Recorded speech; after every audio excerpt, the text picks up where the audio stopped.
So a lot of people may take for granted texting their mothers, but for me, it's a very big deal. My name's Chris, and I was given up for adoption May 5th, 1967 to Holy Family Adoption Agency in Culver City, Los Angeles. I was adopted on Father's Day of that same year, and my mother always told the story that I was my dad's Father's Day gift. So it was explained to me very early on in age, in case any people teased me about being adopted in elementary school, that number one, I was chosen, and number two, I was given up with love for life.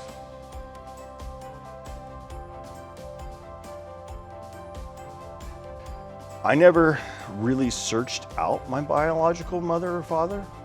I thought it would be disrespectful to the mother and father who raised me.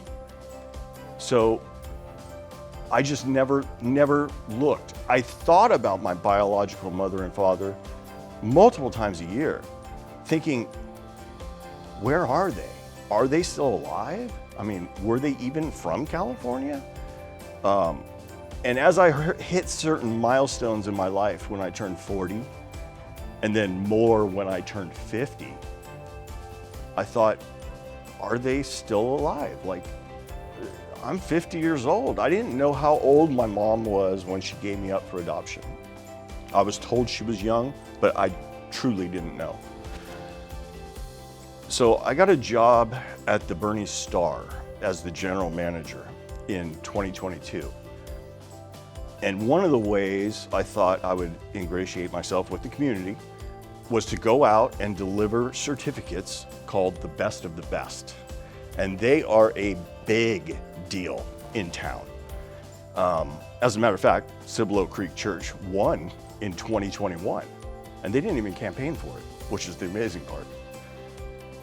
So I was delivering the Best of the Best certificates, getting to know the decision makers, and I was doing it A through Z, and I came to Hill Country Pregnancy Care Center, and I thought, oh no, I'm not delivering this to an abortion center.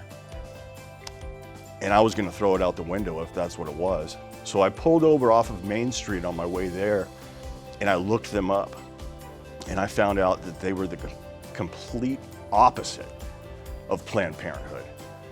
They took care of women and girls from the time they became pregnant all the way through birth. And they do it all on donations. So I was glad to deliver the Best of the Best to them. And when I walked in, I told them who I was. They were anxious that they won the Best of the Best. And it brought out a lot of office workers, including a very sweet nurse. And I asked for the director. The director's name's Lulu. She came out, she was happy to get the Best of the Best certificate. I told her what an important piece of this community she was, because I, in fact, was adopted. And I'm very pro-life. She gathered everybody in the office around before I left, and she made us get in a circle. And she said a prayer, not only for me, but for my mom, who chose life. So it wasn't until about the year 2020 that my youngest son started really getting on me, saying, I really want to know my biological grandmother. You know, I want you to know your mom. And so I went through several steps of going to Holy Family Adoption Agency, and they had me filling out paperwork, but it was at the time we were moving from the West Coast to Texas, and things just kind of got left by the wayside, and I forgot about it. So fast forward to Christmas of 2022. My older son approached me. He was home for Christmas. He lives up in Waco. His name's Matthew, and he approached me and he said, Dad, is it okay if I give up my DNA to Ancestry? And I said, Matthew, you're a grown man. You're 24 years old. You could do whatever you like. So he did over that Christmas vacation. And I got a call. Actually, I got a text on February 1st of 2023. And all it said was, "You've been lied to." From my son. And I couldn't imagine what he was talking about. Now, I got raised thinking I was Italian, German, Dutch, and Scottish. So he responds to my text, "What are you talking about?" with, "You have 0% Italian in you." So I started cracking up and I said, "What are you talking about?" He said, "I got my DNA test back." He said, "In fact, you're 93% from the British Isles, and 60% of that is Irish." And I was blown away. So the next following day, which was February 2nd, I get a call from him and he said, "Dad, I found somebody who has 25% DNA match to me." And I was thinking in my head, okay, you found a cousin, you found a distant relative, whatever. And he said, "No, I don't think you're grasping the situation, Dad. I found one of your parents." And I was blown away. And then he told me, in fact, she had a DM, a direct message, and she asked for anybody to respond to her. So February 3rd, my wife and I go up for my son's birthday weekend. I had a junior at Baylor at the time, my younger son, and we went up for Matthew's birthday, which was February 3rd, took him out to dinner on Friday night on his birthday, went to the Texas Tech Baylor game the next day. And as we were packing up, getting ready to leave on Sunday, Matthew says to me, "Dad, we never DM'd your parent." At this point, it was just a parent. But to me, in my heart, I knew 100% it had to be my mother. I don't think you carry a child for 9 months and don't get curious about what's become of them.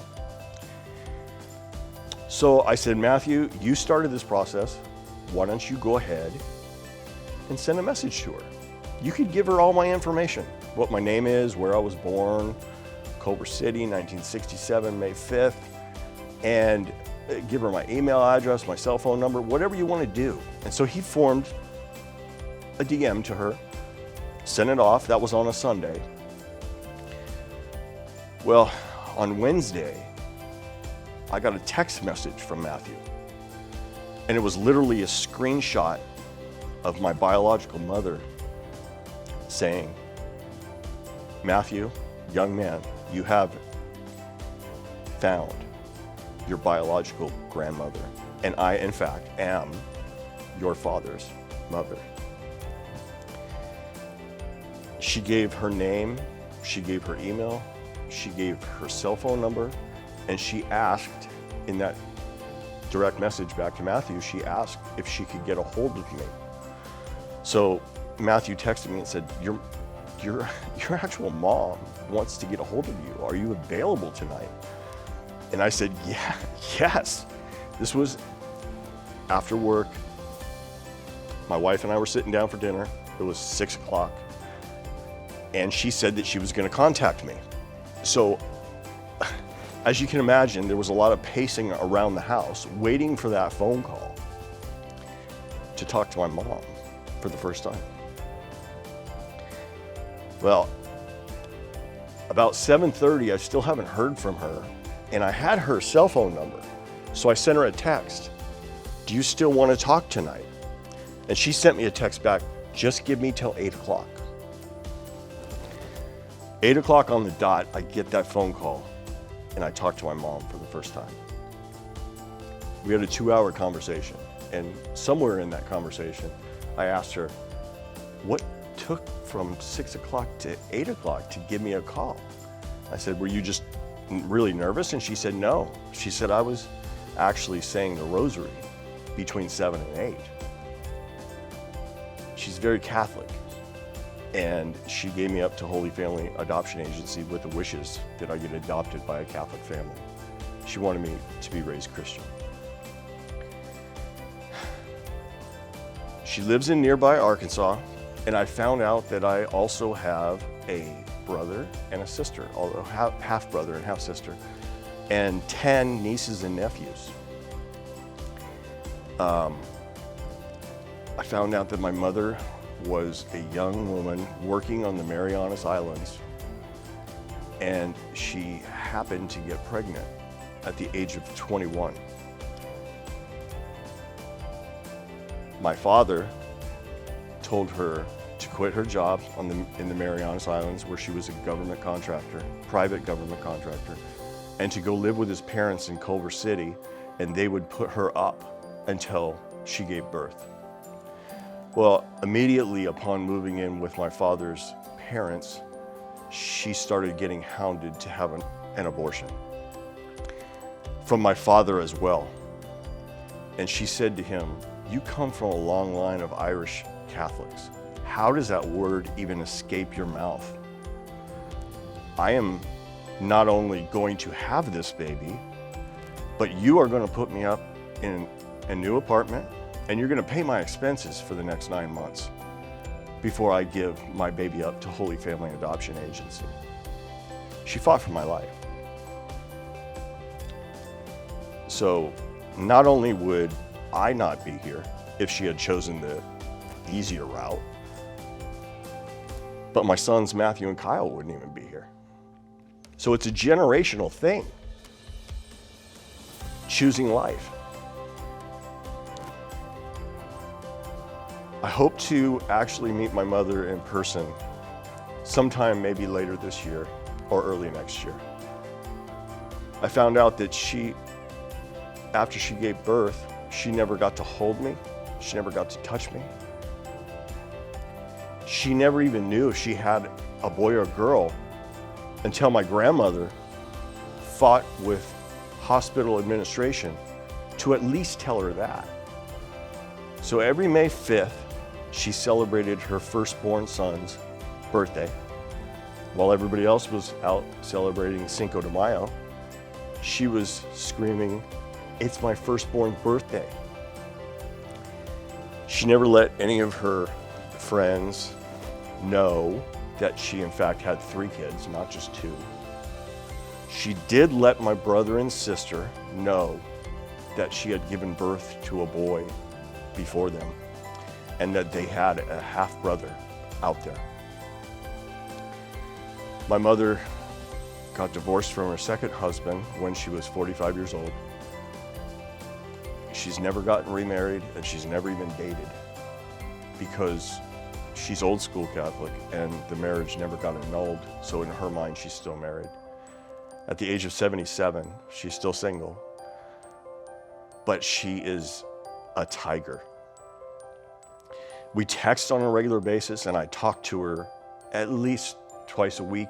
I try to talk to her once a week, and at the least.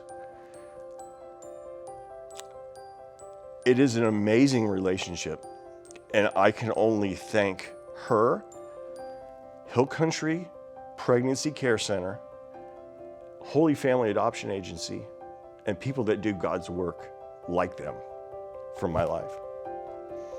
So once again, my name's Chris, and that's my story.